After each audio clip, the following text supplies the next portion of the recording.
कुछ गैर जिम्मेदार लोगों ने अजीबोगरीब घटना को अंजाम दिया। कुछ लोगों की लापरवाही के कारण घंटों तक असम के सोनितपुर जिले के ढेकियाजुली खंड प्राथमिक स्वास्थ्य केंद्र के मुख्य प्रवेश मार्ग पर अवरोध बना रहा।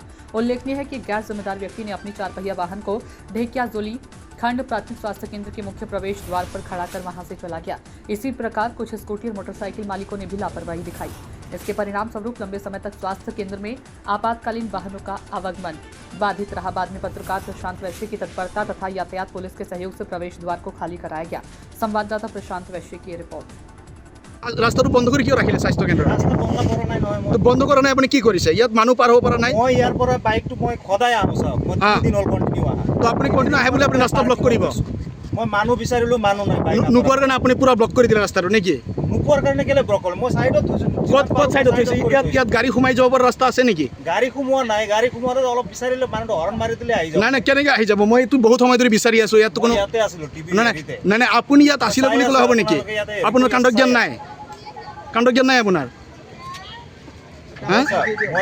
মই জানি বুজি তেনেকুৱা আপুনি এনেকৈ কিয় ৰাখিছে গাড়ী? এইটো স্বাস্থ্য কেন্দ্ৰ হয়তো। ইয়াত ইয়াত ইমান গাড়ী সোমাব ওলাব, ইয়াত আপোনালোকৰ আন্দাজ নাই তাৰমানে?